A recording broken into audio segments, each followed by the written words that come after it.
1962 का साल था। इंडिया और चाइना के बीच में वॉर हुआ। चाइना ने इंडिया पर अटैक किया और जीत भी गया। लेकिन असली ट्विस्ट ये है जो अक्सर कोई नहीं बताता। चाइना ने सिर्फ गन्स और सोल्जर से वॉर नहीं जीता, उन्होंने डिप्लोमेसी के थ्रू पूरे वर्ल्ड को खेला। उन्होंने अमेरिका को बेवकूफ बनाया, रशिया को कंफ्यूज किया और अटैक के लिए परफेक्ट टाइमिंग का चूज किया। ये कहानी है कि कैसे चाइना ने 1962 में दुनिया को चकमा दिया। देखो, इंडिपेंडेंस के बाद इंडिया और चाइना के बॉर्डर के 3 सेक्टर्स बने। वेस्ट में था लद्दाख, सेंट्रल में था सिक्किम और ईस्ट में था अरुणाचल प्रदेश। लेकिन वॉर का असली रीजन था एक सुनसान रेगिस्तान, यानी कि अक्साई चिन। ये इंडिया के लद्दाख का पार्ट था, यानी कि लीगली इंडिया का पार्ट था। जब चाइना ने 1950 में तिब्बत को ऑक्यूपाई किया, उन्हें तिब्बत कंट्रोल करने के लिए एक लाइफलाइन चाहिए था, यानी कि कनेक्टिविटी, और वो था G219 हाईवे। लेकिन वो रोड अक्साई चिन से ही गुजरता था। इंडिया बार बार प्रोटेस्ट कर रहा था कि चाइना हमारी जमीन पर रोड बना रहा है, लेकिन चाइना के लिए ये रोड मतलब तिब्बत के साथ direct connection. Without this road Tibet China से कट ऑफ हो जाता, इसलिए चाइना के लिए अक्साई चिन प्राइसलेस था। अब पहले चाइना ने नेगोशिएट करके अक्साई चिन लेने की कोशिश की, लेकिन इंडिया ने अपनी टेरिटरी क्यों ही देगा, क्योंकि ये तो सॉवरेनिटी का मामला है। तो टॉक्स फेल हो गए। फिर तो चाइना ने डिसाइड कर लिया कि फोर्सफुली अक्साई चिन लेंगे। लेकिन प्रॉब्लम क्या थी? प्रॉब्लम ये थी कि ये कोल्ड वॉर का टाइम था और दुनिया के 2 बड़े प्लेयर्स थे, यूएस और यूएसएसआर, यानी कि आज का रशिया। अगर इन दोनों में से कोई एक भी इंडिया की साइड ले लेता तो चाइना का सपना टूट जाता और वो बुरी तरह हार जाता। तो पहले चाइना ने खेला अपना असली वेपन, यानी कि डिप्लोमेसी। सबसे पहले उन्होंने अमेरिका को हैंडल किया। कोल्ड वॉर के टाइम यूएस कम्युनिस्ट चाइना से नफरत करता था और कम्युनिज्म की आइडियोलॉजी को खत्म करना चाहता था। इसलिए अमेरिका ताइवान को सपोर्ट करता था, क्योंकि वो भी एंटी कम्युनिस्ट थे।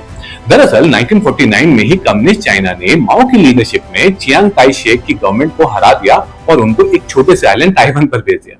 अब यूएस का ड्रीम था कि एक दिन ताइवान वापस जाकर कम्युनिज्म खत्म करेगा और मेनलैंड चाइना को फिर से अपने कंट्रोल में ले लेगा। चाइना के लिए ये एक नाइटमेयर था। अगर इंडिया से वॉर हुआ तो यूएस ताइवान को एनकरेज करके उनके ईस्टर्न फ्रंट पे हमला करवा सकता है, क्योंकि उनकी आर्मी तो इंडिया के साथ बिजी होगी। तो चाइना ने जानबूझकर एक रूमर फैला दी। उन्होंने ये रूमर फैला दी कि अमेरिका सीक्रेटली ताइवान के साथ मिलकर चाइना को इन्वेड करने वाला है। वॉशिंगटन पैनिक में आ गया, जल्दी से क्लैरिफिकेशन दिया, नो नो नो, ऐसा कुछ भी प्लान नहीं है। और चाइना चिल करके बोला कि एक सुपर पावर तो न्यूट्रलाइज हो गया। अब अगला स्टेप, यानी कि सोवियत यूनियन, या कहें कि रशिया। इंडिया और रशिया दोस्त थे। वेपन्स और डिप्लोमेसी दोनों में इंडिया रशिया पर डिपेंडेंट था। चाइना ने रशिया को टेस्ट करने के लिए रशिया से एक इनोसेंट बनकर एक क्वेश्चन पूछा, अगर इंडिया हमारे ऊपर अटैक करे तो आप किसकी हेल्प करोगे? रशिया बोला कि इंडिया हमारा फ्रेंड है, लेकिन तुम हमारे कम्युनिस्ट भाई हो, यानी कि कॉमरेड, हम तुम्हें ही सपोर्ट करेंगे। बस इतना सुनकर चाइना ने दूसरे सुपर पावर का डेंजर भी खत्म कर दिया। अब चाइना अटैक कर सकता था, लेकिन उन्होंने वेट किया सही टाइम का, क्योंकि कोल्ड वॉर के दौरान कभी भी यूएस और यूएसएसआर डायरेक्टली फेस ऑफ करते रहते थे, जैसे कि कोरियन वॉर हो या वियतनाम वगैरह। अब अक्टूबर 1962 में एक गोल्डन चांस आ गया, यानी कि क्यूबन मिसाइल क्राइसिस। 13 दिन तक दुनिया न्यूक्लियर वॉर के एज पर थी। वॉशिंगटन और मॉस्को एक दूसरे को घूर रहे थे और उसी वक्त चाइना ने अपना मूव किया। चाइनीज ट्रूप लद्दाख में घुस गए।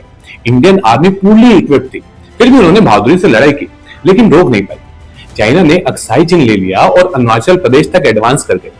इंडिया शॉक में था और फिर एकदम से चाइना ने यूनिलैटरली सीज फायर अनाउंस कर दिया। लेकिन क्यों? क्योंकि क्यूबन मिसाइल क्राइसिस खत्म हो चुकी थी। अब यूएस और यूएसएसआर का ध्यान वापस एशिया की तरफ आ सकता था। चाइना रिस्क नहीं लेना चाहता था, इसलिए अरुणाचल प्रदेश से वापस चले गए, लेकिन लद्दाख का अक्साई चिन कभी नहीं छोड़ा, क्योंकि वही उनका वॉर का असली ऑब्जेक्टिव था। सोच के देखो, चाइना ने अमेरिका को एक रूमर से न्यूट्रलाइज किया, रशिया को एक सिंपल क्वेश्चन को ट्विस्ट करके अपनी साइड कर लिया और वर्ल्ड के सबसे बिजी मोमेंट पे वॉर करके अपना गोल अचीव कर लिया। ये सिर्फ बैटलफील्ड की जीत नहीं थी, ये डिप्लोमेसी का मास्टर स्ट्रोक था। और अक्साई चिन आज भी चाइना के पास ही है, 1962 की इस चाल का सबूत। तो अगली बार जब कोई बोले कि वॉर सिर्फ बैटलफील्ड पे जीती जाती है, तो उन्हें 1962 का याद दिला देना। चाइना ने वो वॉर दुनिया की एम्बेसीज में जीत ली थी, गोली चलाने से बहुत पहले। अगर ये कहानी आई ओपनिंग लगी तो लाइक करो, शेयर करो और सब्सक्राइब करो ऐसे हिडन जियोपॉलिटिकल और हिस्टोरिकल स्टोरीज के लिए।